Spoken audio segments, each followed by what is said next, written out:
Bonjour à tous. On va commencer cette conférence pour ouvrir les journées de l'ingénieur de l'UTT. Ingénieur responsable. Ingénieur responsable de l'UTT, pardon. Donc on voulait commencer par une conférence qu'on a appelée du constat à l'action, de s'engager pour un monde plus durable. Et on va vous présenter un peu nos parcours et des possibilités d'action pour agir pour l'environnement et le climat. En compagnie de Lou Grimal, qui est docteur de l'UTT en sciences de l'ingénierie. Sciences pour l'ingénieur. Sciences pour l'ingénieur. Et toi. Et je présente Florian. Florian est doctorant à l'université de Vienne et il réalise son doctorat en sciences de la vie. Et il est également chef de projet à Alumni for the Planet, une association qui regroupe différents alumni et associations d'alumni d'écoles d'ingénieurs et d'écoles de commerce pour faire témoigner des alumni de ces organisations autour de leurs actions dans leurs entreprises ou organisations au sens large. Voilà. Et donc je te repasse le micro pour présenter les premières questions, parce que ça va être une conférence un petit peu interactive au début. Merci. Donc après, on parlera un peu plus de nos parcours un peu plus en détail. Donc pour commencer, on voulait déjà vous parler d'action et voir comment vous agissez-vous déjà à votre niveau. On voulait faire un petit sondage au niveau de la salle. Par exemple, qui a déjà parlé d'écologie à Noël en essayant de convaincre son grand-père de l'urgence de la situation? Donc là, on vous invite à lever la main. Et bien, on n'en a pas beaucoup. Il n'y en a pas beaucoup qui passent des Noëls en famille. Il y en a un peu plus d'un coup. Des problèmes de grand-père aussi, ça marche avec autre chose que Ça marche avec un oncle, ça marche avec plein de personnes. Ouais, ou l'oncle. Ok. Donc le conflit dans les débats au sein des petites familles, enfin, des familles ou des petites structures. Qui a déjà participé à des manifestations en lien avec l'écologie? Ouais, donc là on retrouve certains qui ont déjà discuté avec les parents et les grands-parents. Qui a déjà participé à un groupe de lobbyisme pour intégrer des enjeux écologiques dans des institutions? Ah, ouais. Certains n'ont pas l'air sûrs. Si jamais vous avez des questions sur les mots de la phrase, il n'y a pas de problème. Qui a déjà fait une présentation technique sur les enjeux écologiques? C'est vrai que j'ai oublié de lever la main. Ouais. Certains lèvent la main. Qui a déjà suivi une formation pour mieux connaître les enjeux écologiques? Ah, là, on en a beaucoup plus. Et enfin, qui a déjà participé financièrement ou bénévolement à des actions en faveur du climat et de l'environnement? Ouais, ne soyez pas timides. Ça, on vous voit. Parfait. Vas-y. Donc là, en fait, ce qu'on voulait vous montrer via l'ensemble de ces questions, c'est qu'il y a plusieurs manières d'agir pour un monde plus durable. Donc différents moyens d'action, parfois au niveau individuel, parfois au niveau institutionnel, plusieurs moyens d'agir. Donc en fait, on voudrait vous questionner sur, à votre avis, quels sont les domaines d'action pour concrètement agir pour la transition écologique. Est-ce que certains ont des idées? Avec les questions, peut-être que ça vous a donné des moyens ou des manières d'agir, des domaines d'action. Sensibiliser autour de soi. Ok. Vas-y, Florent, tu veux... Alors, je vais mettre Vas-y. domaine, on va mettre. Ouais, donc domaine. Et moyen. Et moyen. Donc sensibiliser autour de soi, son cercle proche ou plus large. Ouais, ok. Ouais. Qu'est-ce que vous entendez par Domaine. Est-ce que l'agriculture, c'est un domaine? Alors, qu'est-ce qu'on entend par domaine? Je répète comme ça, dans l'enregistrement, on entend aussi ta question.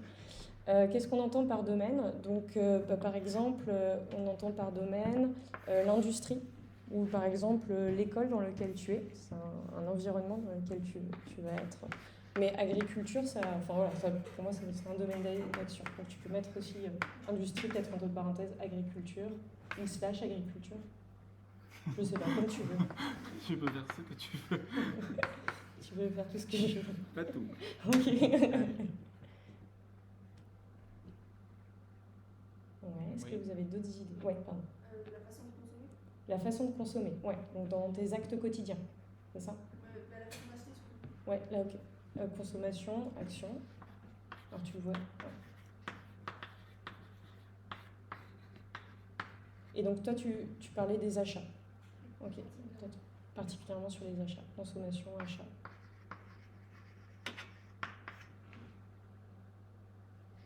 Ouais, Arthur? Rejoindre une association engagée sur ces sujets. Rejoindre une association engagée sur ces sujets, ouais. Alors, du coup, ça c'est un domaine, un moyen. Est-ce que tu en connais des associations? Alors du coup, rejoindre une association, donc c'est donner des forces à une institution, à une association. Ouais, on le met dans domaine, moyen, je ne sais pas. Ça rejoint la question de monsieur, c'est quoi un moyen, c'est quoi un domaine? Bénévolat. Bénévolat, ça te va comme manière? Et domaine associatif.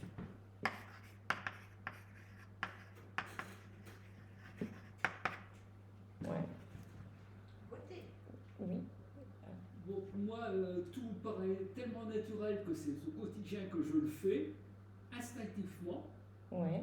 Hein. Ici, bon, je m'oppose à une personne ici au sein de l'établissement pour ne pas faire des travaux qui me paraissent complètement inutiles. Donc, Ok, donc ça veut c'est... dire ne pas consommer d'électricité ou des choses de ce genre-là à travers des choses qu'on fait et qui ne me paraissent pas utiles. Ok, donc ça veut dire, par exemple, discuter avec les personnes pour les faire changer d'avis ou s'opposer publiquement C'est pour pas s'opposer montrer... forcément dans le sens de l'opposition pure et bête, hein. Ouais. C'est vraiment parce que je trouve qu'il n'y a pas c'est pas utile de faire une action proprement dite. Donc, j'évite de consommer de l'électricité, j'évite de consommer des ressources. Alors du coup, moi je vois ça dans sensibiliser, dans action quotidienne. Donc, je ne sais pas si certains sont d'accord ou faire autre chose. Et ça me paraît tellement naturel que... Ouais. Est-ce que c'est une certaine forme de plaidoyer? Plaidoyer, ouais, la plaidoirie, ça peut être un moyen. Ouais. Et du coup, il y a Marion aussi qui disait voter. Donc le vote, ouais. Donc le domaine, si je verrais bien citoyenneté, moyen vote. Ouais.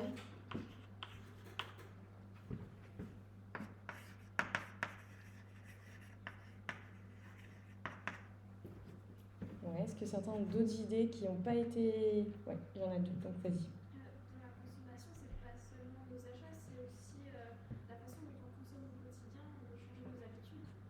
Ouais, donc ça revient aux actions quotidiennes.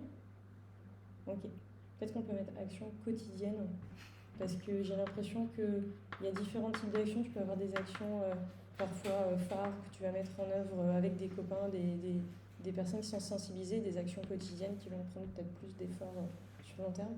Et Sylvio, tu avais... Ouais, je voulais parler de l'emploi qu'on peut avoir, enfin, au Mhm. sens large du travail plutôt qu'on peut. Ouais, donc peut-être le domaine professionnel, entreprise, pas forcément entreprise, en fait juste professionnel, parce qu'on peut être aussi dans une association. Ouais, Claudine? À l'inverse, tout à l'heure, on parlait de la famille, je pense que le cadre aussi personnel, ça peut être un des domaines dans lesquels on peut agir. Donc le cadre Donc, personnel. cadre privé.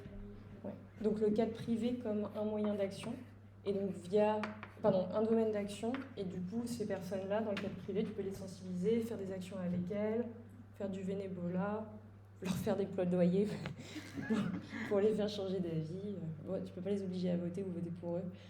Éthiquement, ça peut poser souci, mais ouais, ok. Et donc là, peut-être pour répondre à ta question, peut-être que là, on voit que dans certains domaines, il y a plusieurs moyens d'agir. Et donc voilà, ce lien entre les deux. Est-ce que... Ouais, non? Dans le domaine de la maintenance, par exemple, une bonne analyse au point de départ, ça évite effectivement des achats inutiles ou des choses de ce genre-là. Ouais. Mais il faut vraiment bien analyser pour faire une bonne maintenance. Logistique, Ouais. je sais pas. Non, il J'ai n'y a pas que l'impression la que ça vient- logistique, hein. Ouais, mais Parce que quelquefois, on va acquérir un composant Alors qu'inutile, c'est pas celui-là qui est abîmé, c'est Alors, un autre. Je pense qu'on pourrait mettre le domaine ingénierie, comme on a pas mal d'ingénierie ici, et que là maintenant ça fait partie de l'ingénierie. Donc ça, ça peut passer. j'appuie sur une bonne analyse au point de départ. Voilà. S'appuyer peut-être sur des experts, ça peut être du coup un moyen, une bonne analyse au départ faite par des experts. Toi, tu peux peut-être ajouter expertise. Oui, Virture, pardon. Dans les moyens, c'est aussi la prévention, c'est ça? Ouais, la prévention, Oui, c'est ça. moyen, prévention, ouais. Désolée, il y en a plus. Et il y a quelqu'un d'autre qui avait levé la main? Non? J'ai loupé? Personne? Ok. Ben, je pense qu'on peut s'arrêter là, sauf si quelqu'un a... Ouais, Alexis? Du lobbying. Ouais. Ouais, c'est un moyen. Merci.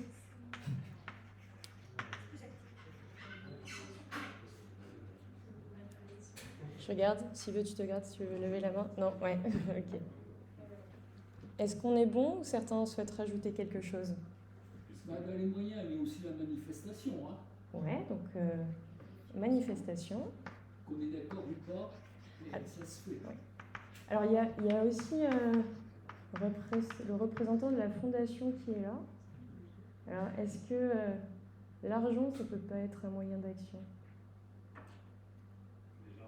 Légèrement. Peut-être ajouter ça. Le don ou le financement. Je me permets de rajouter.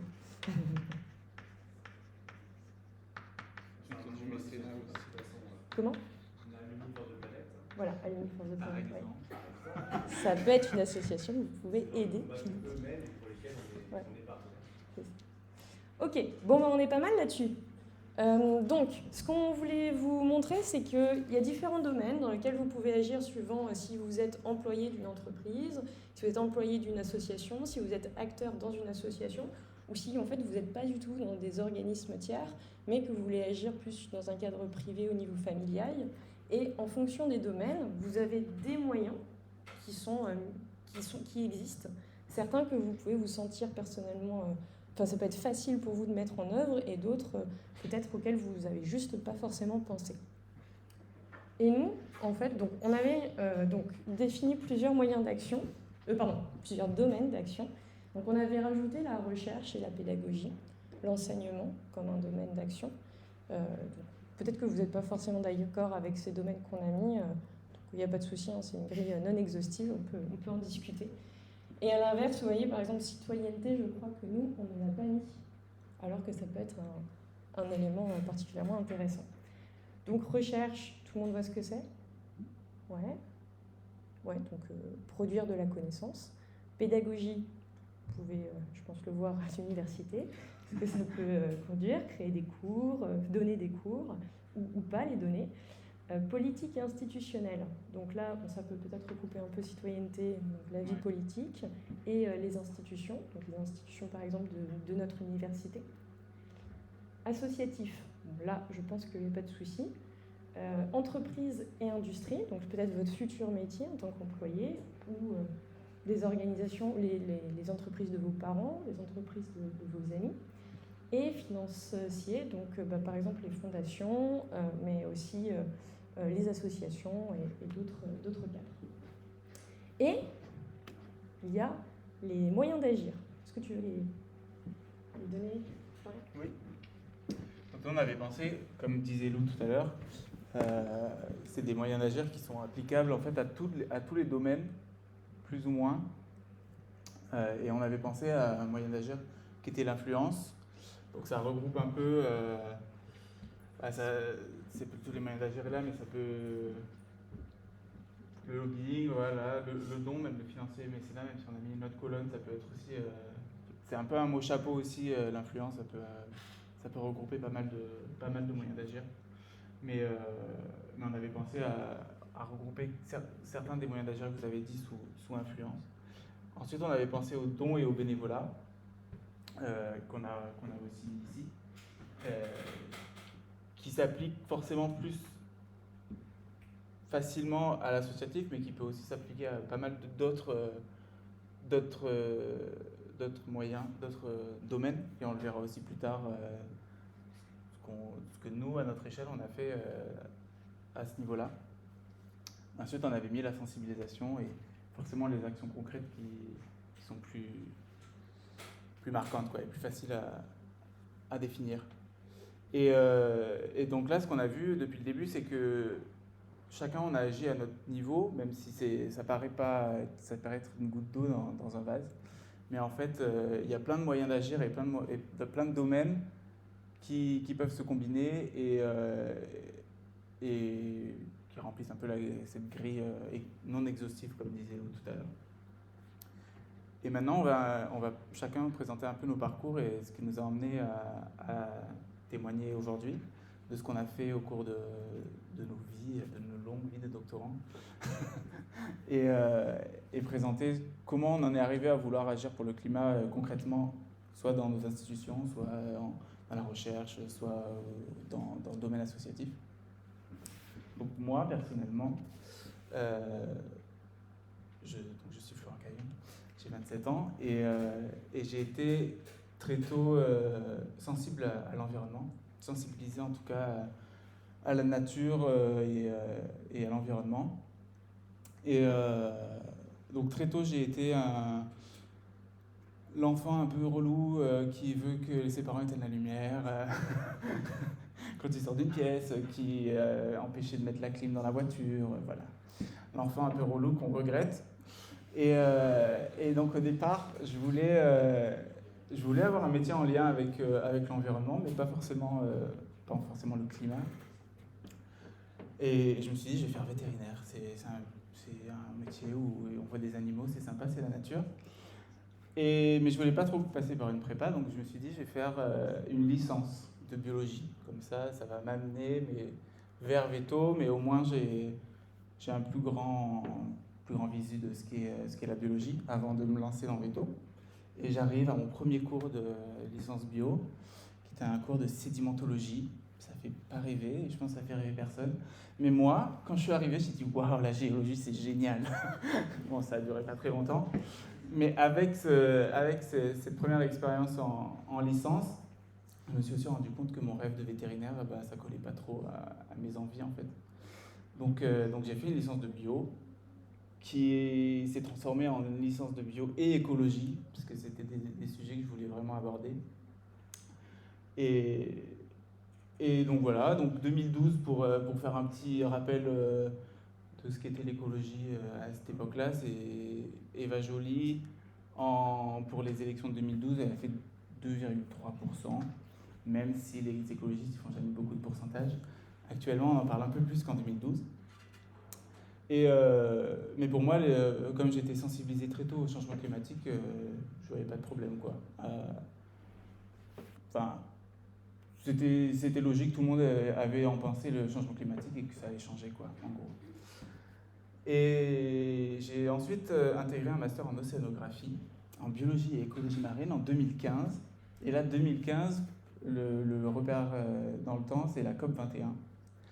Et donc je me suis retrouvé dans un master où on parlait beaucoup de la COP21, c'est un événement génial, ça va changer le monde de la politique et comment on voit le climat dans le monde. Donc en fait, j'étais dans un environnement où tout le monde parlait du changement climatique et donc de toute façon c'était naturel pour tout le monde.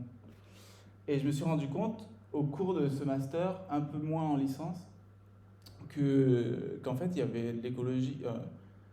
l'écologie au sens climat et l'environnement.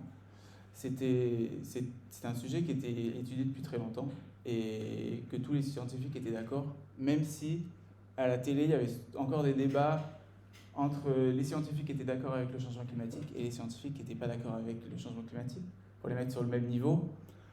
Alors qu'en fait, dans la communauté scientifique, moi j'avais plus l'impression que tout le monde était d'accord sur ce constat et qu'il y avait un problème de communication entre ce qu'on sait et ce que la société sait et ce qu'on dit à la société en fait. Donc déjà à la fin de mon master, j'étais plus sûr de vouloir faire de la recherche que la biologie c'était trop génial, même si la biologie c'est trop génial. Et je me suis dit qu'il fallait peut-être faire ce lien avec la société. Mais comme je suis un peu jusqu'au boutiste, je me suis dit je vais quand même faire un doctorat en sciences de la vie. Parce que qui n'a pas envie de faire un doctorat ? et mon sujet, c'était de comprendre la dynamique du carbone organique dissous dans les petits ruisseaux et des bactéries. Ça n'a pas trop de sens. Enfin, si, ça a du sens, mais ça n'a pas vraiment de lien direct avec le changement climatique, même si on étudie le carbone dans le ruisseau et que ce carbone, il va finir dans l'atmosphère. C'était pas forcément un sujet qui a été pour le changement climatique. Mais, encore une fois, dans le monde de la recherche, maintenant, tout est lié au changement climatique, puisque tout est lié au financement, et quand on met changement climatique dans un projet, on arrive plus facilement à avoir des sous. Et donc, à chacun de mes chapitres de thèse, à la fin, je dis que le carbone, il varie au cours du temps dans les ruisseaux, et que comme il va y avoir plus de carbone dans l'air, peut-être que ça va changer le fonctionnement des ruisseaux. Donc à chaque fois, il faut rajouter une petite ligne en recherche pour avoir des financements et pour dire qu'il y a quand même un lien avec le changement climatique. Et de devoir faire ça et de participer à des conférences internationales avec des écologistes où tout le monde dit le changement climatique, et moi je travaille sur le changement climatique sur les océans, moi je travaille sur les ruisseaux, moi je travaille sur le terrestre, et tout le monde est d'accord sur le changement climatique. Et après on allume la radio et sur France Inter ils disent qu'il n'y a pas de changement climatique. Donc on se dit, il y a un petit problème. Et donc c'est de là qu'est venu mon deuxième constat. Donc, moi mon constat c'est pas forcément que le changement climatique existe, c'est plus de me dire qu'il y a vraiment cette césure entre le domaine de la recherche, et on le disait tout à l'heure, qu'il y a des moyens d'agir, on l'a pas mis là, on l'a mis sur la nôtre, qu'il y a des moyens d'agir sur la recherche, notamment en publiant, et c'est plus de la pédagogie, mais que pour moi c'était pas vraiment assez concret. Et donc, comme je disais, j'ai participé à des conférences et des consortiums internationaux. J'étais entouré de scientifiques qui étaient tous convaincus du changement climatique. Et en faisant de la biblio, on se rend compte que depuis même le début du 19e, on comprend comment le climat fonctionne. À la fin du 19e, on comprend que le carbone a un gros impact, et on se dit mais on en produit beaucoup, donc il risque d'avoir un impact sur le climat. Et au milieu du XXe siècle, on est sûr que le changement climatique il est anthropique. Et donc je me dis, décrire le problème, est-ce que c'est vraiment ce que j'ai envie de faire? Parce que pour l'instant, c'est ce que je suis en train de faire en publiant ma thèse, en disant que le carbone va évoluer dans le temps et donc il va y avoir des impacts sur le climat. Donc est-ce que je veux vraiment décrire le problème, ou est-ce que je veux plus être dans l'action? Et donc j'ai fait une reconversion, même si c'est pas vraiment trop une reconversion, mais suite au doctorat, comme j'avais encore envie de faire des études, je me suis dit, je vais faire un master en management général. Parce que je me suis aussi rendu compte qu'en sciences, et pour moi c'est un peu le problème, c'est un peu en lien avec le problème dont j'ai parlé jusqu'à maintenant, qu'il n'y avait pas trop de lien, c'est qu'on est très contents entre nous et on discute de plein de choses, mais on est très très mauvais en communication, et on n'a jamais tout au long de notre cursus de formation en management, donc en gestion. Donc pour des personnes qui doivent gérer des projets avec des étudiants et de l'argent, etc. Je trouvais que c'était pas forcément le meilleur atout qu'on ait, malheureusement. Donc je me suis dit, je vais faire cette formation en management général, comme ça je vais pouvoir intégrer des entreprises et agir directement en entreprise. Pour moi, c'était un peu là où je voulais avoir de l'impact, c'est sur l'industrie, c'est dans ce domaine. Et je vais pouvoir agir avec mon expertise que j'ai de ces années de licence et de master en écologie. Et c'est pour ça que du coup j'ai intégré le master management général. Et dans ce cadre, j'ai intégré l'association Alumni for the Planet, dont on va parler peut-être un peu plus tard, pour directement agir en entreprise en faveur du climat et de l'environnement, et un peu pousser les personnes qui sont déjà en entreprise d'agir à leur échelle. Et c'est l'idée que j'ai. Peut-être que dans le futur, je voudrais plus m'appliquer directement en entreprise, là c'est un peu global, mais voilà, donc ça c'était pour vous parler un peu de mon parcours et comment j'en suis arrivé du constat à l'action. Pour l'instant, elle vient de commencer, mon action. Ça fait 1 an que je suis dans l'assaut. Mais voilà comment j'agis à mon échelle. Je crois que la crise, c'est pour plus tard. Donc voilà, donc maintenant je vais laisser Lou présenter un peu son parcours. Merci Florian. Du coup, je vais vous présenter également mon parcours et rebondir un petit peu sur ce que Florian a présenté. Moi, je suis diplômée de l'UTT en 2018. J'ai fait donc, le cursus EASY, informatique et système d'information, avec le master IMED, donc ingénierie et management de l'environnement et du développement durable. Donc, comme vous le savez, donc en cursus ingénieur, on aborde peu les enjeux écologiques. Du moins, on l'aborde dans certains cursus avec une perspective très environnementale. Et c'est ce qui, en tout cas, me manquait et manquait avec... Je dis nous manquait parce qu'on était avec des copains, on discutait de ça. Et donc, on était deux easy à intégrer le Master IMED. Et le reste de la promo qui venait des cursus ingénieurs, c'était plutôt des GM et des MTE. À l'époque, du coup, il n'y avait pas de RT qui faisait IMED ou... En tout cas, très très peu de personnes autres que GM et MTE.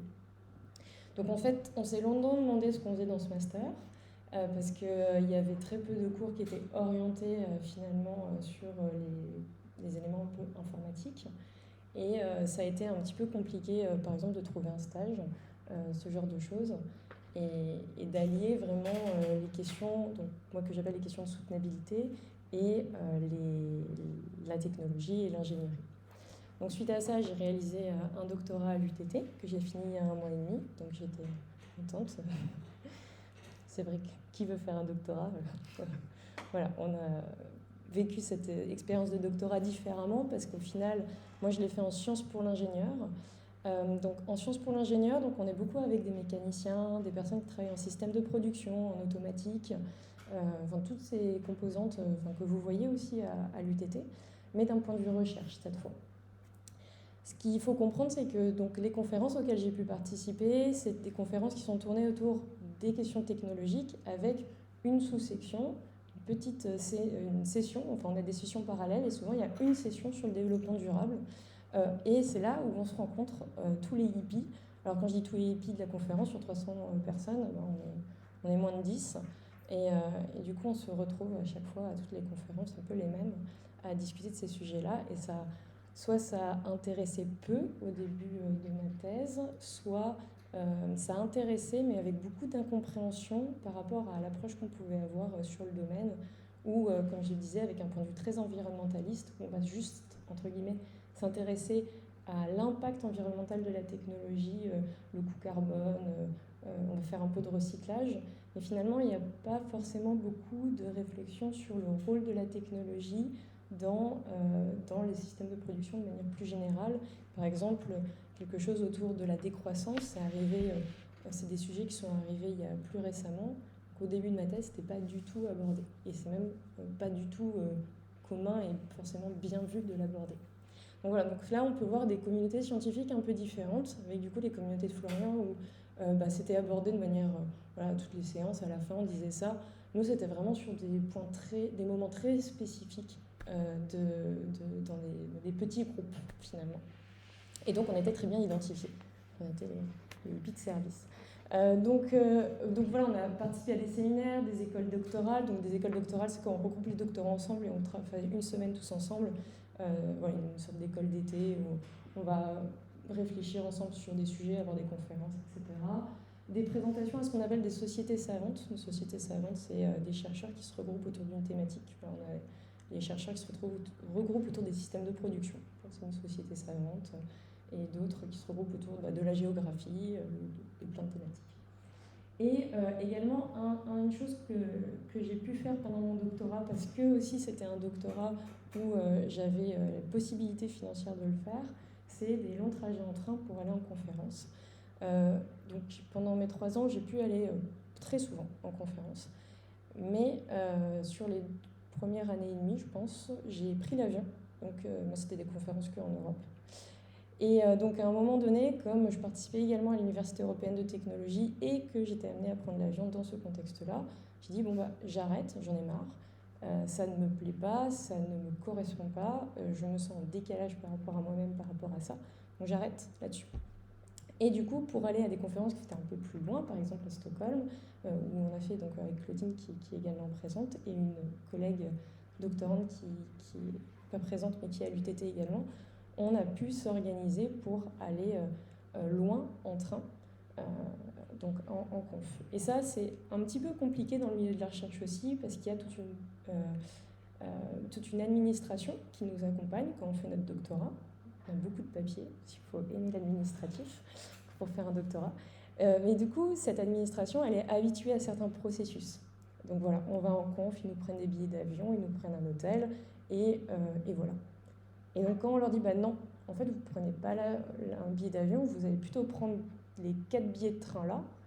Et du coup, ça peut amener à des complexités, ça peut également amener à un arrêt de l'administration à nous aider sur ces sujets-là. Donc nous, ça nous prend beaucoup plus de temps, de l'énergie, et en plus, d'un point de vue financement, parfois, l'université refuse. En tout cas, dans certaines universités avec des collègues, nous, on ne l'a pas du tout vécu à l'UTT, donc ça, c'était assez positif. Mais du coup, l'université peut refuser de financer. Donc voilà, il y a quelque chose où le doctorant, finalement, il a cette liberté d'aller en conférence, mais avec des contraintes qui peuvent être complexes. Donc ça, c'était pour la sensibilisation et expertise scientifique, les choses que j'ai pu vivre pendant mon parcours, qui m'ont fait pas mal réfléchir à moi, ma marge d'action dans ce milieu-là. Et à l'inverse de Florian, j'ai décidé pour le moment de continuer dans ce milieu-là. Après, c'est aussi parce que c'est un petit peu différent comme milieu. Nous, on a des personnes en ingénierie qui sont pas du tout, enfin en ingénierie, en recherche, en sciences pour l'ingénieur, qui sont pas du tout sensibilisées et qui font énormément pour s'intéresser à ces questions-là. Et également, s'intéresser à la question de la technologie, c'est pas seulement s'intéresser à cartographier les problématiques de changement climatique, c'est aussi penser à la conception de technologies dans un monde qui sera potentiellement plus forcément, enfin dans un système Terre qui sera potentiellement plus habitable, ou en tout cas qui aura grandement changé.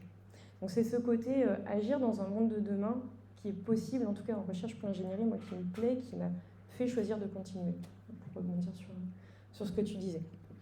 Et un autre élément, c'est ici, voilà. Un autre élément dont je voulais vous parler, c'est la question des imaginaires, la question de penser autrement notre vie. Et en fait, à l'UTT, moi, ce qui m'a beaucoup plu et ce dont je voulais vous parler, c'était la conception et l'organisation d'événements autour de l'autostop et de l'ingénierie responsable. Et donc, vous avez peut-être entendu parler de Start and Stop. Donc, il y a quelques années, on discutait avec des copains aussi de l'UTT, on disait mais comment en fait, on peut vivre autrement, comment est-ce qu'on peut voyager autrement. Et ça nous a pensé à des événements autour de la promotion d'autres types de voyages, et donc l'autostop. Et aujourd'hui, c'est ce qui me permet également de continuer. Donc à l'UTT, c'était sous un format associatif, donc là on retrouve les domaines d'action associatifs. Mais aujourd'hui, je continue, mais sous une forme plutôt entreprise. Et donc c'est là aussi où j'ai découvert un petit peu qu'on pouvait faire des choses qui n'étaient pas forcément d'un point de vue lucratif dans des modèles plus d'entreprise. Et donc maintenant ça passe sous le nom de Portrait de Passage. C'est l'organisme qui est pour le moment un petit collectif, mais on va sûrement passer en entreprise, autour de la promotion de l'autostop et du fait de voyager autrement, fait de penser autrement son rapport au voyage.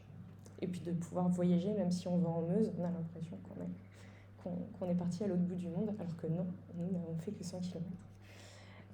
Voilà. Et le dernier point dont je voulais vous parler, c'était au niveau des institutions. On a pas mal parlé, donc là on ne l'avait pas mis, mais au niveau institutionnel, donc certains ont levé la main pour les questions de lobbyisme. Donc moi à l'UTT, j'ai fait partie du collectif UT Transition, où on a écrit, on a regroupé en fait des personnes qui voulaient être élues dans les conseils de l'UTT, donc au conseil d'administration, au conseil scientifique, au conseil des études, et promouvoir les questions autour de l'écologie. Et en tout cas questionner l'institution UTT par rapport à l'écologie. Est-ce que pour eux c'était vraiment quelque chose d'important, ou si c'était quelque chose, au final ils s'en fichaient un petit peu. Donc voilà, mettre en cohérence leur feuille de route par rapport aux actions menées.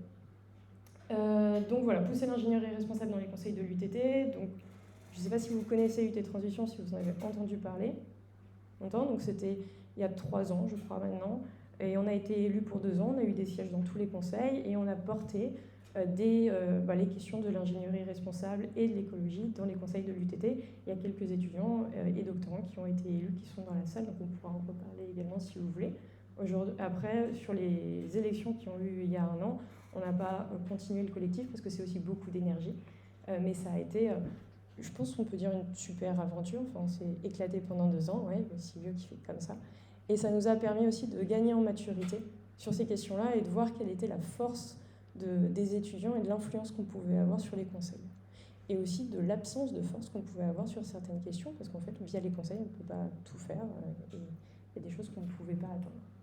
Et enfin, je voulais juste terminer sur UTT Alumni. Donc, c'est aussi une des raisons pour lesquelles je me suis engagée dans l'association. C'était pour promouvoir aussi et questionner les anciens sur les questions écologiques. Est-ce que les anciens s'intéressent à ces questions ? Est-ce que ça doit faire partie des valeurs de l'association de s'intéresser à l'ingénierie responsable et aux questions d'éthique ? Enfin, toutes ces questions-là. Et je le fais également via l'Université européenne de technologie. Voilà. Et ben du coup, moi j'ai terminé. J'ai pris un petit peu plus de temps. Et donc, je pense que je vais passer la parole à Florian pour qu'il nous parle d'Alumni for the Planet. Merci beaucoup. Donc voilà, après, suite à ce que je disais tout à l'heure, suite à ma prise de conscience, mais pas écologique, plus sociétale, j'ai rejoint les équipes d'Alumni for the Planet. Donc c'est une association qui a été créée en 2020.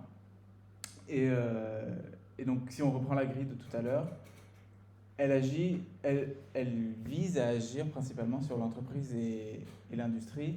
Forcément, elle est un peu sur le domaine associatif aussi, par nature. Et on essaie d'activer un peu tous les moyens d'action qu'on a évoqués.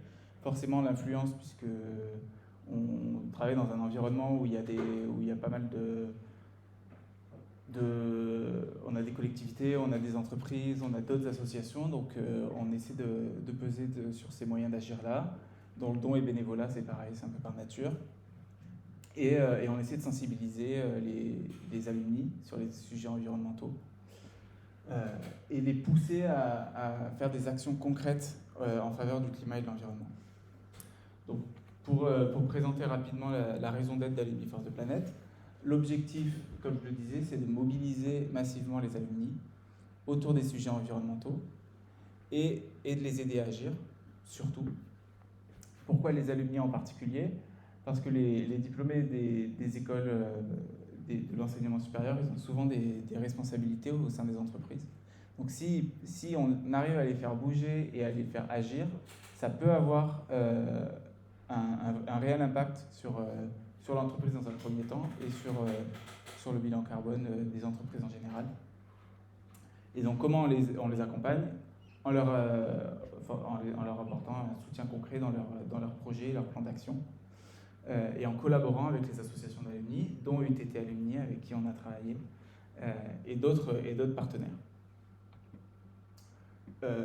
Humainement parlant, Alumni for the Planet, c'est un bureau de 6 membres, qui sont tous alumni, et un salarié, moi-même. Le seul et l'unique pour l'instant, mais on ne sait pas ce que nous réserve le futur. On a aussi une équipe permanente d'une 30aine de bénévoles, pour soutenir l'association. Et on a 4500 alumni engagés sur notre plateforme. Donc ça, on en reparlera un peu plus tard.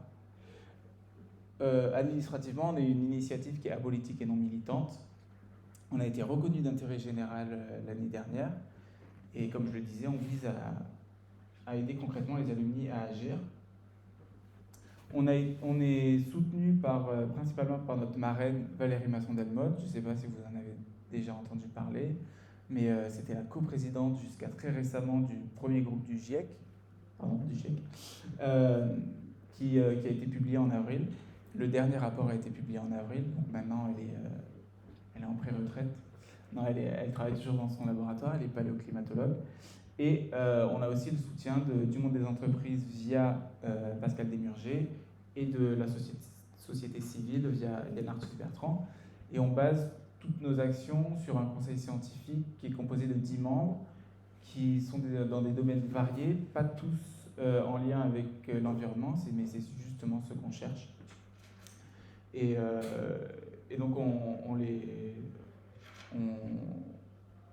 sollicite régulièrement pour un peu mener l'action d'Alumni for the Planet et essayer d'avoir l'impact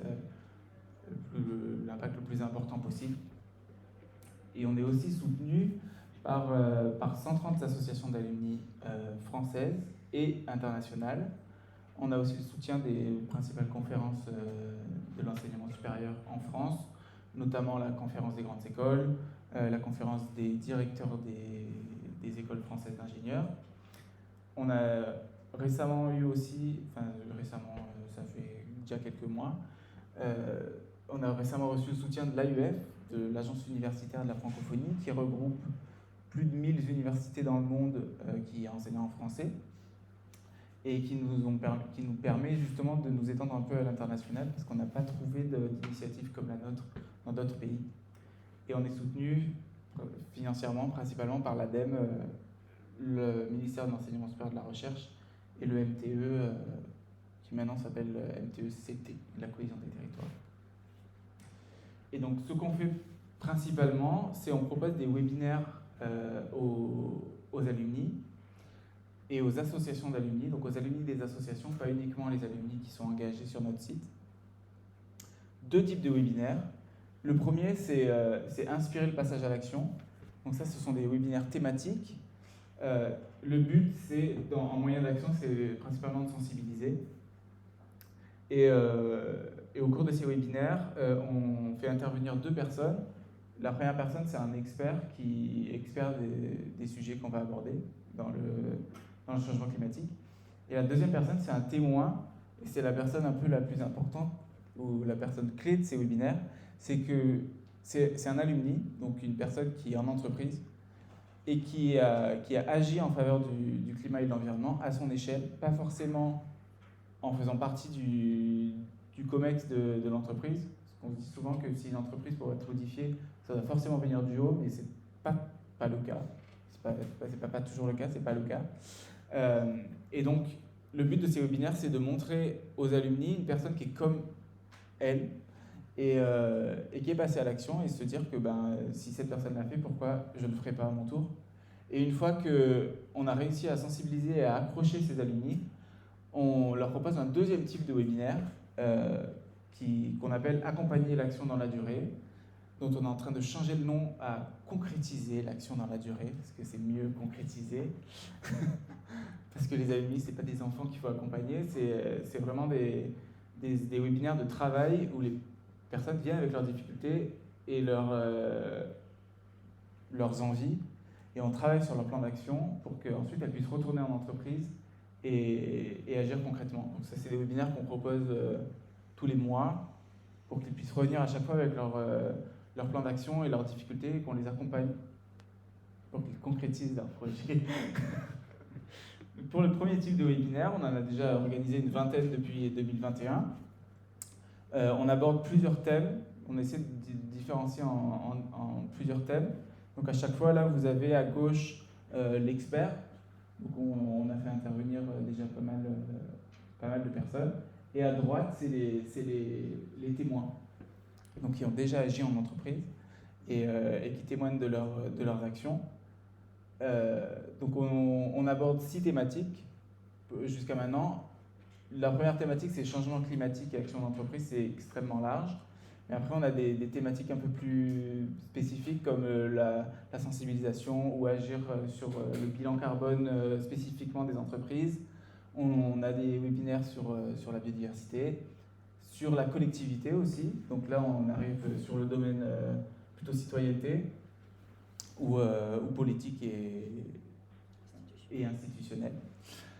Et on a fait aussi des webinaires spécifiquement sur les sociétés à mission. Et on a fait notamment un webinaire avec l'UTT et EUT+, dont Lou a parlé tout à l'heure. Je vais laisser Lou dire quelques mots sur ce webinaire. Merci. C'était un webinaire qu'on a organisé en novembre, si je ne me trompe pas, en octobre. Et donc on avait un ancien qui est donc Paz, Pierre-Alain Zaffa, qui était diplômé génie mécanique en 2016, donc c'était système mécanique à l'époque, et Philippe Drobinski qui est climatologue, et donc c'est Alumni Force the Planet qui nous a aidé à trouver cet expert qui était capable de parler anglais, parce que du coup c'était un webinaire qu'on a fait en anglais. Et donc pour juste vous expliquer Pierre-Alain Zaffa, ce qu'il a fait, c'est que donc il était en génie mécanique, lui il vit à Bruxelles, Et en fait, il travaille dans une université. Lui, il est au service informatique de l'université, alors pas trop à voir avec GM, parce qu'en fait, il s'est un peu reconverti sur les questions informatiques. Et donc, c'est un peu l'équivalent de quelqu'un qui serait à la DNUM aujourd'hui. Lui, il voulait questionner son université sur les questions climat-énergie. Donc, lui, il s'est dit, bon, moi, je vais peut-être lancer une petite action autour de la fresque du climat. Et de fil en aiguille, il a réussi à faire passer la fresque du climat au comité de direction de son établissement, qui est l'établissement Léonard de Vinci, Université Léonard de Vinci à Bruxelles. Et donc on lui a demandé de témoigner de ça pour savoir un peu comment il en était arrivé là, qu'est-ce qui avait été facile, difficile, les freins, et voilà, sachant que lui, il n'était pas du tout formé à ça, formé à ça. Il n'avait pas du tout suivi de formation à l'UTT sur ces enjeux-là, et il ne faisait pas partie du service RSE de l'université, il n'avait pas forcément de contact non plus avec le comité de direction. Donc voilà, on lui a demandé un petit peu de témoigner, et on espère en faire d'autres dans les mois qui arrivent. Je te repasse la parole du coup. Merci. Donc, comme dit Lou, c'est justement des personnes comme ça qui sont inspirantes et très inspirantes justement pour les alumni, parce qu'ils font pas partie c'est pas dans leur fiche de poste, oui, c'est ça, de passer à l'action, et ils arrivent quand même à mener des actions concrètes. Et ensuite, suite à ces webinaires, on fait un sondage pour les participants qu'on a mis en place avec un membre de notre conseil scientifique qui est expert en sciences cognitives. Et le but de ce sondage, qui est assez court et plutôt simple, c'est de leur inconsciemment de leur prouver qu'ils sont capables de passer à l'action à leur échelle. Donc on leur propose des actions à mettre en place, on leur dit, suite à ce webinaire, est-ce que vous voulez mettre en place certaines actions et lesquelles? Donc déjà, ils commencent à se dire, c'est vrai que je pourrais sensibiliser, etc. Et ensuite, on leur demande s'ils ont déjà identifié 3 collègues, parce que souvent, un alumni va se sentir un peu isolé face à l'ampleur de la tâche dans son entreprise, et se dire, oui, mais cette personne, elle l'a fait, mais moi, tout seul, moi qui travaille petit employé chez Total, comment je vais pouvoir transformer mon entreprise? Donc on leur demande s'ils ont déjà identifié 3 collègues pour passer à l'action. Et 60% d'entre eux disent que c'est le cas. Et parmi eux, 70% s'engagent à les contacter d'ici une semaine. Et parmi les personnes qui ne les ont pas encore identifiées, il y en a encore plus de 2 tiers qui disent qu'ils vont les identifier ou qu'ils vont essayer de les identifier dans la semaine qui suit. Donc au total, on a 2 tiers des participants qui indiquent leur volonté en tout cas de passer à l'action. Et actuellement, on a commencé un projet de recherche avec l'université Gustave Eiffel qui vise à contacter les personnes qui ont participé pour pouvoir faire un suivi un peu plus précis de leurs actions, s'ils arrivent vraiment à passer à l'action. Mais on sait déjà que ces webinaires fonctionnent, puisque au cours des 2e type de webinaires, les participants nous disent que grâce à ces webinaires, ils ont pu monter un collectif d'acteurs de changement au sein de leurs entreprises, ou lancer un bilan carbone dans leur entreprise, ou encore, par exemple, le dernier, il a fait participer un membre du COMEX à des ateliers de sensibilisation. Donc ces webinaires fonctionnent, et on espère qu'ils vont continuer à fonctionner. Et je ne sais pas si j'ai autre chose après. Non, après c'est toi qui parles. Donc voilà un peu les actions concrètes d'Alumni-Force de Planète et pour la présentation d'Alumni-Force de Planète.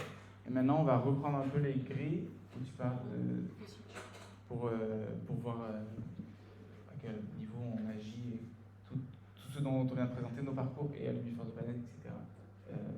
S'inscrit dans la...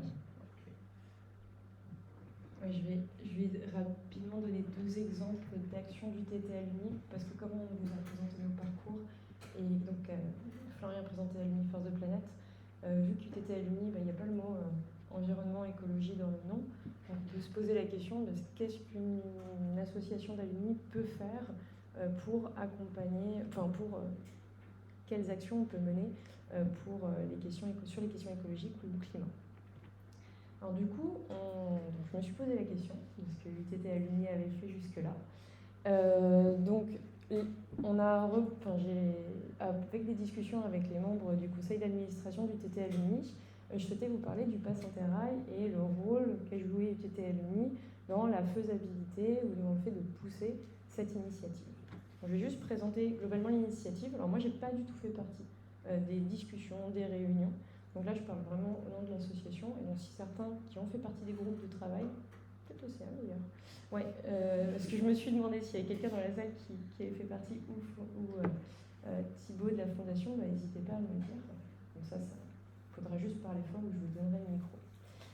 Et donc le Pass Interrail, donc moi je l'ai mis dans dons et bénévolat et dans actions concrètes, et je vous expliquerai pourquoi dans la discussion. Donc il me semble, et là je parle sous contrôle de Céane, que tout est parti d'un groupe de travail étudiant qui était encadré donc, par un enseignant-chercheur pour calculer le bilan carbone de l'UTT. Ce travail a été long, mais fait. Et donc les résultats sont sortis et ont montré que les déplacements avaient un rôle important dans le bilan carbone de l'UTT, quasiment la moitié. À partir de là, on peut se poser la question, mais quel type de déplacement? Est-ce que c'est les déplacements des personnels, des étudiants, etc. Ils se sont intéressés au type de déplacement. Donc là, on voit qu'il y a la mobilité internationale étudiante et les stages qui représentent des pôles de déplacement assez importants pour les étudiants en tout cas. C'est presque les 3 quarts de l'impact. Et donc, on se posait la question, mais qu'est-ce qu'on peut faire au niveau de l'UTT pour diminuer ce bilan carbone et diminuer l'impact des déplacements des étudiants?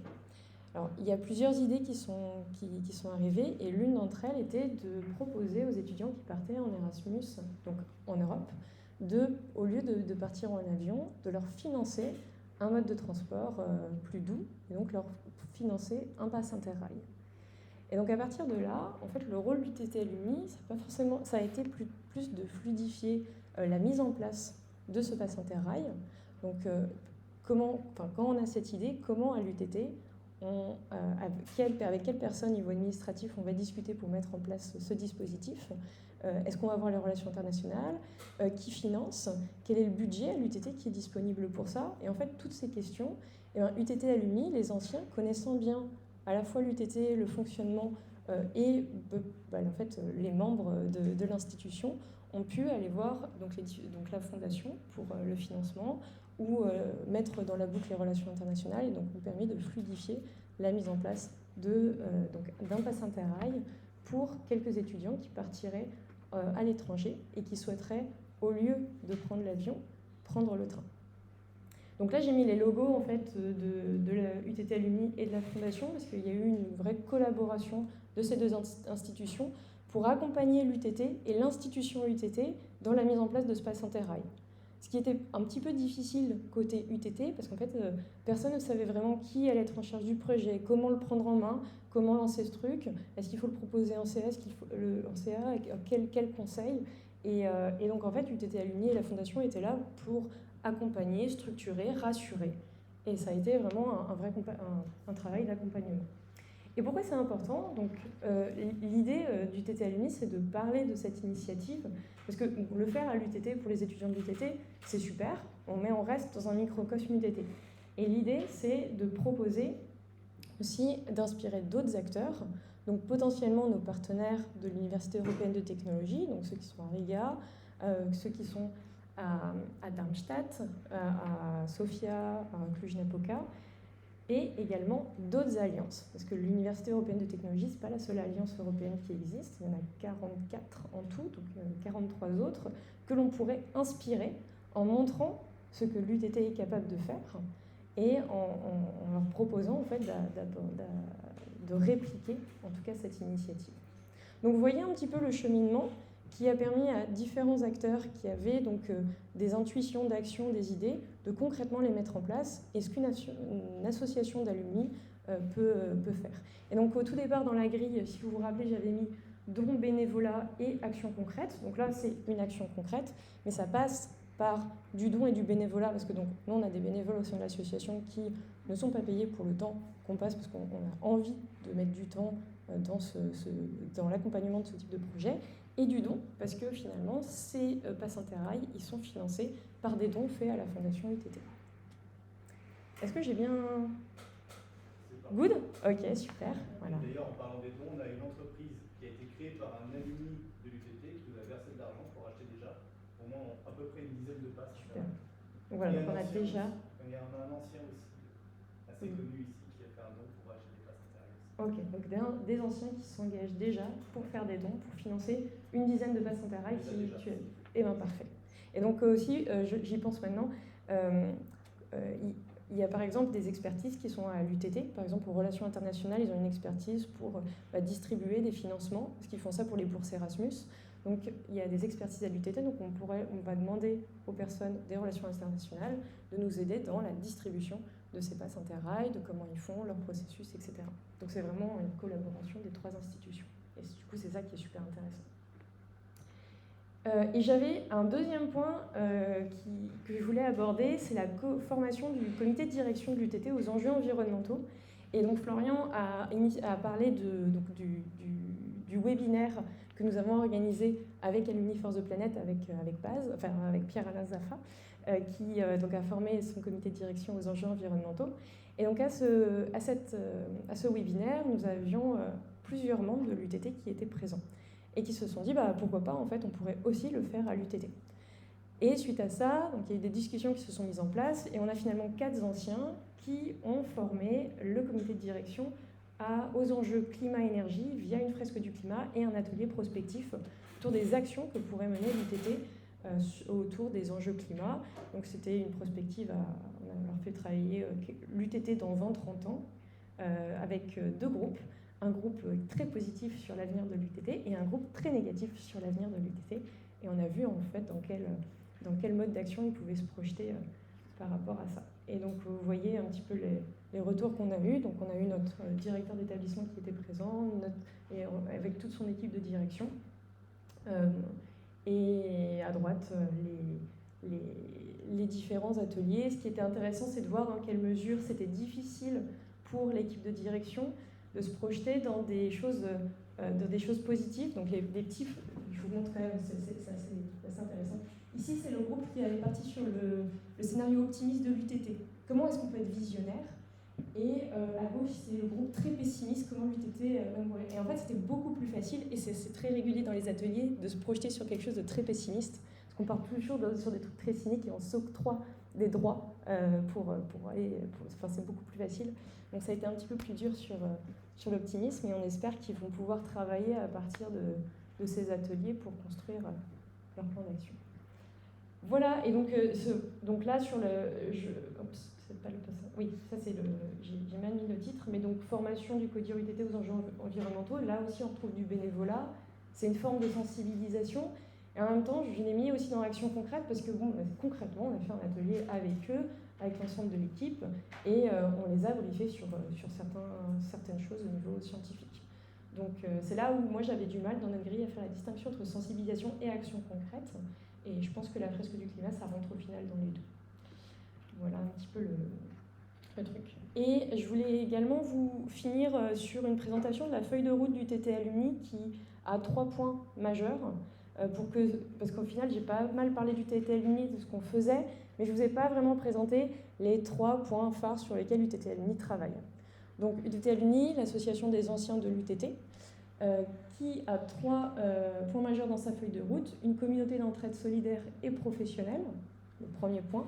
Le deuxième point que l'on aborde, c'est un réseau qui contribue à l'avenir de l'UTT en accompagnant l'UTT sur différentes thématiques. Et le troisième point, renforcer et affirmer la valeur responsable du diplôme UTT dans les organisations partout dans le monde. Et donc c'est sur ce point-là où nous avons beaucoup travaillé sur ce que c'était l'ingénierie responsable, et on a une réflexion sur l'ensemble des actions que l'on peut mener autour des enjeux écologiques et du lien entre écologie-technologie, écologie-ingénierie, ingénierie responsable, éthique. Et donc voilà, si vous êtes intéressé par ça, c'est aussi... il y a des moyens d'agir qui sont assez vastes sur ce point-là. Je vais laisser Florian reprendre pour Alumni for the Planet. Comme dit Lou, des communautés comme ça, comme UTT Alumni, ça permet être en communauté, ça permet justement de l'entraide et d'agir, avoir peut-être plus d'impact. Et donc la dernière chose dont j'ai un peu parlé, mais pas entièrement, la dernière action que... Ah oui. Ah ouais, attends, il y a d'autres choses avant. Excusez-moi. Je repasse le micro à nous. Excusez-nous, on était pressés de présenter la plateforme Alumni for the Planet parce que je la trouve géniale. Et du coup, j'ai oublié de vous présenter. Donc, en fait, avec tout ce qu'on vous a dit, on s'est dit, bah, nous, on est où sur la grille? Et on s'est fait une grille personnelle chacun. Donc, on a bien aimé faire ce travail-là parce que ça nous a forcé à dire, bah, ok, moi, par exemple, je suis donatrice à la fondation. Qu'est-ce que ça veut dire pour moi, concrètement, dans cette grille? Quel impact ça a? Sur quels axes de la fondation j'ai souhaité contribuer? Donc, du coup, j'y ai contribué sur l'axe société durable, mais également l'action que j'ai menée au sein du T-Transition. Qu'est-ce que ça veut dire dans mon action? Où est-ce que je suis? Moi, par exemple, je ne vais pas manifester. Je ne suis pas forcément à l'aise avec ça, mais est-ce que c'est mon rôle de manifester? Et finalement, on s'est aussi questionné sur notre rôle et notre personnalité. Et donc, on pense, on est convaincu qu'il y a différentes manières d'agir en fonction des personnes. Et donc, on a souhaité faire cette petite grille pour montrer un peu quels étaient les trous. Moi, je vois que dans entreprise et industrie, j'ai un gros trou, ce qui est normal parce que je ne suis pas salariée d'une entreprise. J'étais salariée de l'UTT. Et est-ce que c'est mon rôle d'aller finalement sur ce type de domaine et de moyens d'action? Je ne suis pas sûre. Du coup, je ne le fais pas. Et je suis plus claire aussi avec moi par rapport à ça. Ouais, je ne vais pas forcément vous présenter tout parce que ça revient un peu à ce qu'on a dit, les voyages en train, la création de cours, UTT Alumni, UT Transition, tout ça. Donc je vais peut-être laisser Florian présenter sa grille. Alors, on parlait du réseau, on va parler de ma grille. Moi j'ai été plus succinct dans ma grille. Peut-être pas parce que je me concentre sur certains domaines, mais parce que j'ai peut-être mis ceux que je trouvais les plus pertinents. Et en même temps, maintenant, actuellement, il y a beaucoup Alumni for the Planet qui prend beaucoup de place. Et donc, je vais me concentrer particulièrement là-dessus. Et on voit qu'au départ, les cases d'en haut, c'est plus ma vie d'avant, ma vie de chercheur et en sciences. Et que maintenant, j'essaie de descendre un peu dans la grille, et plutôt au niveau des entreprises et industries. Et donc forcément, avec Alumni for the Planet, on essaie d'avoir de l'influence sur les entreprises. Je voudrais peut-être, à terme, comme je disais tout à l'heure, pousser un peu plus le niveau entreprise que le niveau associatif. Mais pour l'instant, c'est plus un impact global.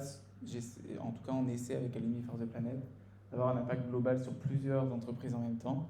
Et c'est aussi l'avantage des associations, c'est de pouvoir, si je le faisais personnellement, j'aurais peut-être eu un impact sur une seule entreprise. Grâce à l'association, on peut essayer de toucher un peu tout le monde, quoi. Et c'est le but aussi du réseau Alumni for the Planet. Et alors, on a discuté avec Lou d'où mettre publications scientifiques et conférences. Parce qu'elle l'a mis dans sensibilisation et moi, je l'ai mis dans influence. Mais il ne faut pas non plus être pessimiste sur le fait que la recherche, comme je disais tout à l'heure, elle est très sensibilisée et tout le monde est très au courant du problème et de ce qu'il faut faire. Mais c'est quand même important de continuer à faire ce travail de publication parce que justement, ça peut avoir de l'influence et ça a de l'influence, ça a eu de l'influence dans le passé déjà.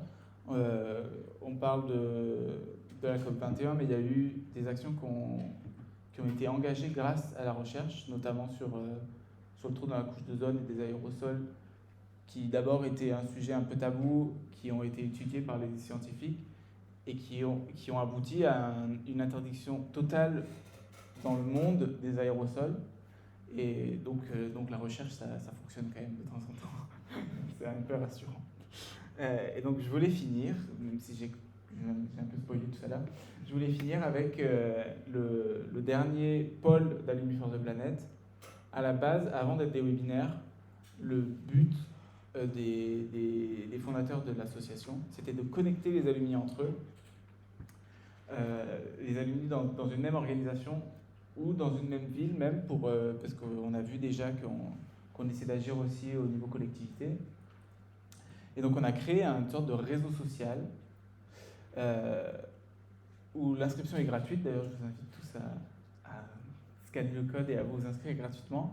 Et en fait, ça vous permet de retrouver des alumni qui eux aussi s'engagent pour le climat et qui travaillent dans la même ville que vous, qui travaillent dans la même entreprise que vous, qui vivent dans la même ville que vous et qui sont prêts à s'engager. Donc c'est les personnes qui se sentent un peu seules face à l'ampleur de la tâche, même si on a vu à travers la grille qu'il y a plein de moyens d'agir et que certes il y a que la tâche est immense, mais en fait agir à certains niveaux et à un petit niveau, on peut avoir beaucoup d'influence et à plusieurs, l'union fait la force comme on dit. Donc ce réseau social ou ce moteur de recherche permet de retrouver des personnes qui sont aussi prêtes à agir et qui ont les mêmes envies en termes de climat et d'environnement et d'action. Et ça permet de créer des collectifs et on a déjà pas mal de retours que ça a marché. Donc même si actuellement vous êtes peut-être encore étudiant ou doctorant ou que vous ne pensez pas que ça peut s'appliquer à vous, vous êtes quand même des futurs alumni et comme on l'a vu, des futures personnes qui peuvent avoir beaucoup d'impact à travers beaucoup de moyens. Donc n'hésitez pas à vous inscrire et à participer même à des webinaires inspirés, mais surtout accompagner l'action dans la durée.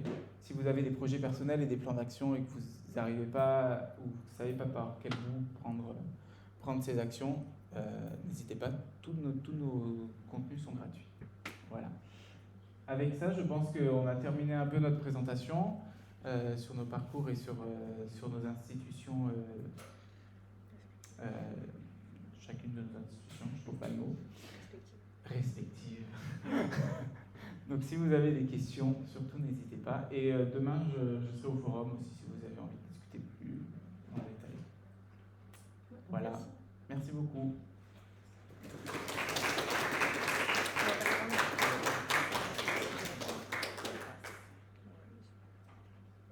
Pas de questions? N'hésitez pas. Florian est là pour vous.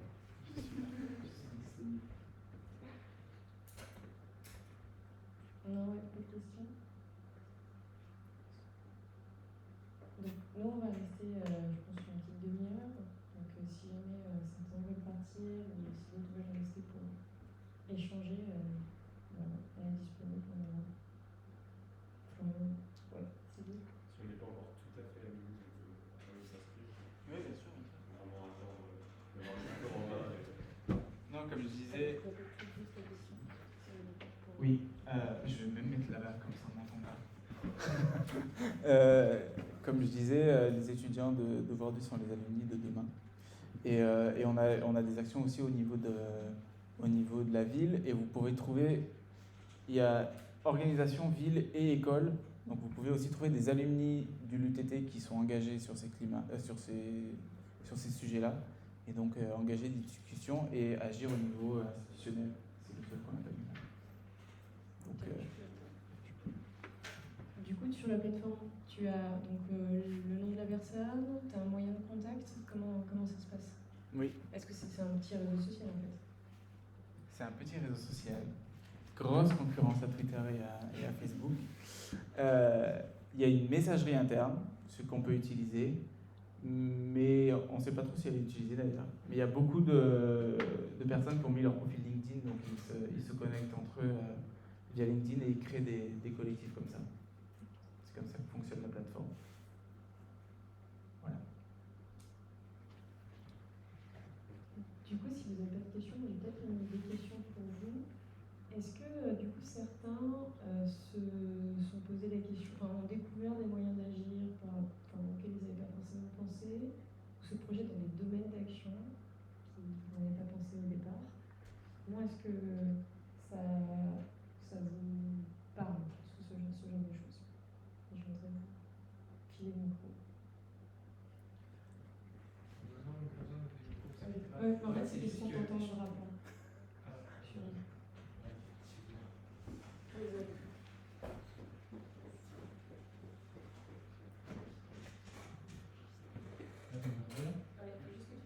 Ok, nickel. suis pas trop là-dedans de base.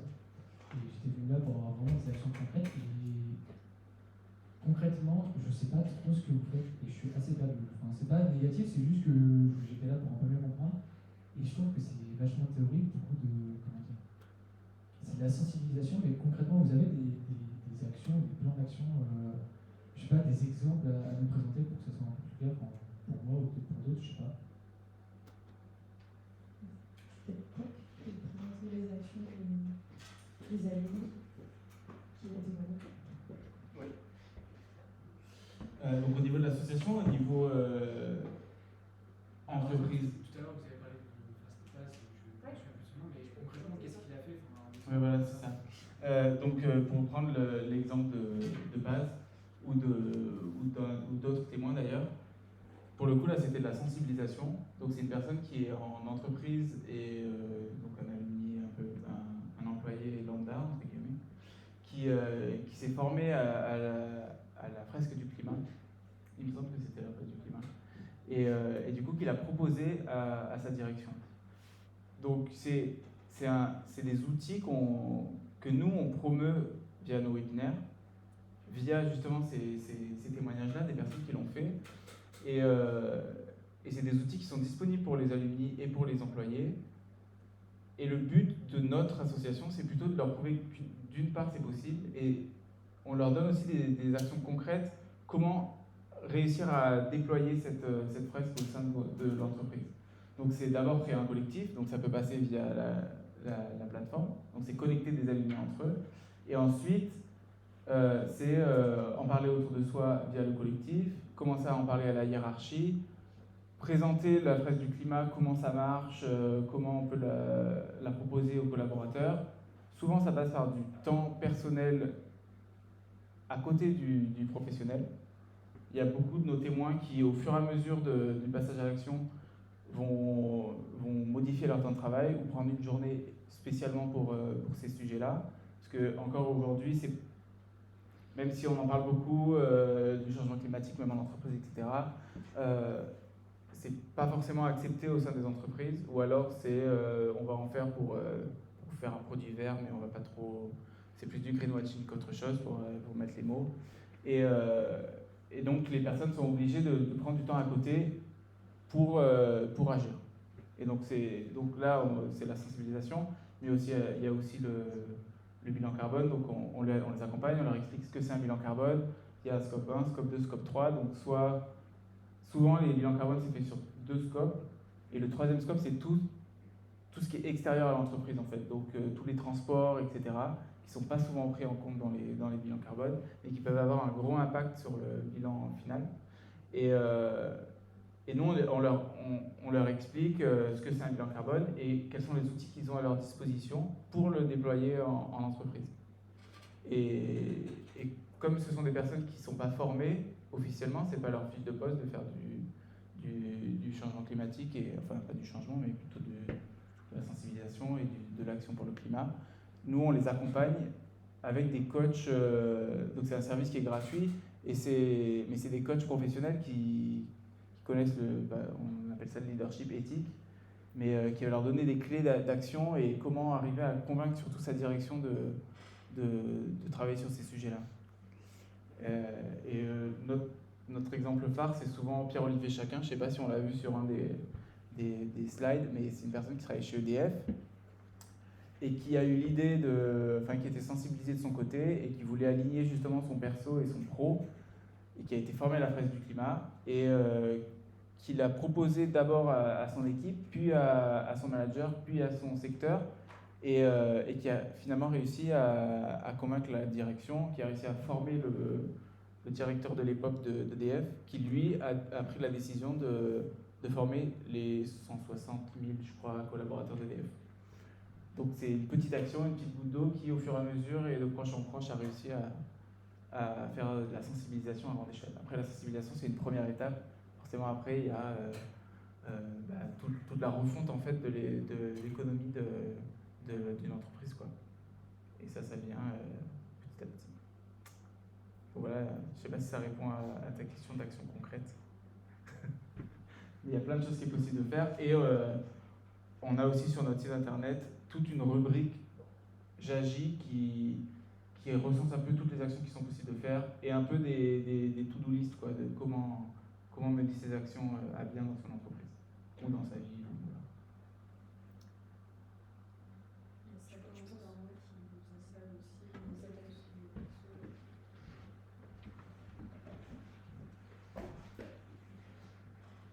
Et sinon, les plans en action au niveau personnel, enfin, ça c'était pendant le Covid que ça a été le plus médiatisé. Enfin, moi en tout cas, c'est là où j'ai vu que ça a beaucoup marché.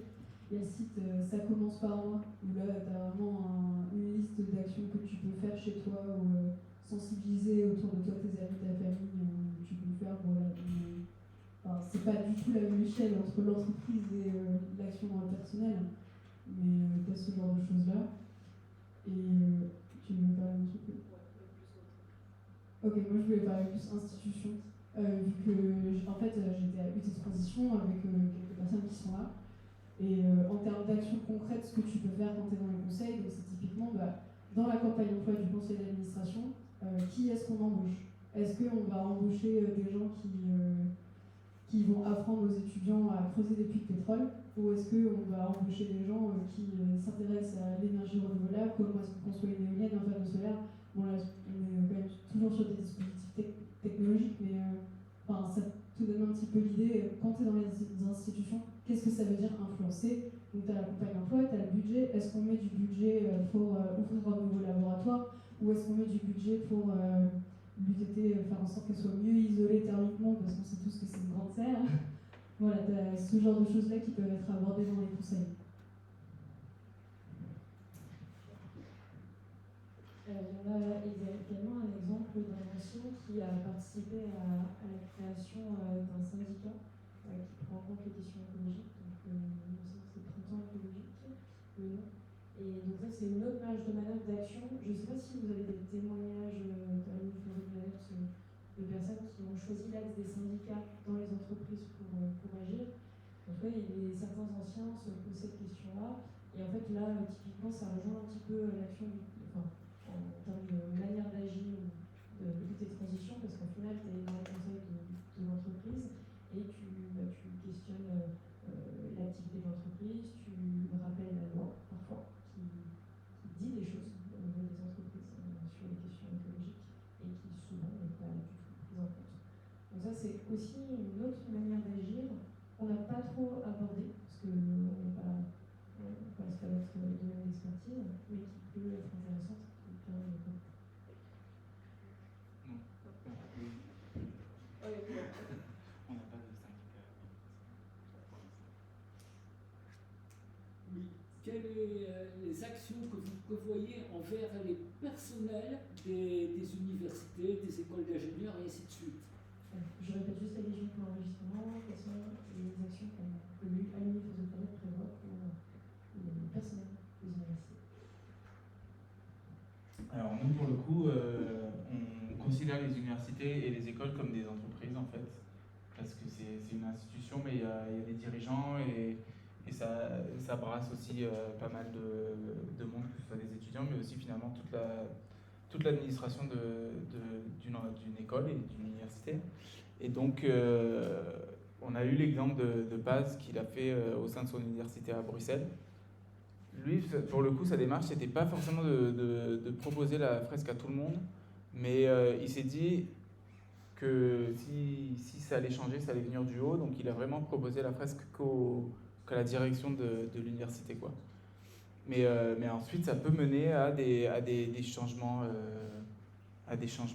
durables sur les universités, sur la formation surtout. On parle beaucoup de formation.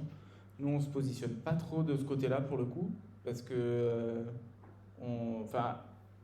de nature, on est plus tourné vers les entreprises. Mais il y a des actions qui sont menées au niveau des formations, donc qu'il faut former, comme disait Lou, que le sujet n'est pas forcément abordé dans toutes les universités encore, mais ça devrait venir, et on a pas mal d'exemples de personnes qui agissent en université surtout pour les formations, pour ajouter des formations et de la sensibilisation. Moi, je pense qu'effectivement, il faut vous tourner également vers, pas seulement que la direction, mais tout le personnel confondu, c'est important de sensibiliser toutes les couches pour que ça puisse prendre corps. Parce que si on fait que la direction, les gens qui sont en bas, ils vont dire « Oh, ben ça vient d'en haut, ça nous fait chier » ou des choses de ce genre-là. Je regrette l'expression, mais c'est un peu le parler habituel des gens. Alors, du coup, pour le coup, c'est vrai que l'Uniforce de Planète, c'est pas forcément le rôle d'agir à l'intérieur des organisations extérieures. Par contre, sur la question des universités et de la formation du personnel universitaire aux enjeux de responsabilité sociétale, là, pour le coup, il y a les vice-présidents des DRS, donc développement durable et responsabilité sociétale, qui normalement font ce travail-là et qui se réunissent régulièrement pour structurer les compétences autour des enjeux des DRS et les proposer au personnel. Donc là, je pense que ce serait un acteur, qu'Uniforce de Planète peut accompagner ou mettre en évidence des actions qui sont menées au sein des universités et que ce n'était pas forcément à l'Uniforce de Planète de conduire ces formations et qu'on peut se reposer sur ce qui se passe au niveau national au sein des universités. Alors, je ne sais pas si l'UTT, comme c'est pas 100% une université, que c'est aussi une école d'ingénieurs et dans les boucles, mais ça peut être intéressant de checker. Moi, je mets la formation supérieure, hein, globalement, dans le même système. On ne va pas commencer à faire des compartiments. Ouais. Mais en tout cas, au niveau national, il y a les DRS qui travaillent là-dessus. Je ne sais pas quelle est leur activité en ce moment, l'impact de ce que ça a, mais on travaille dessus. Ouais, est-ce qu'il y a d'autres questions? Eh bien, je pense qu'on peut clôturer la conférence présente, si c'est OK pour vous. Merci beaucoup pour votre présence et votre analyse.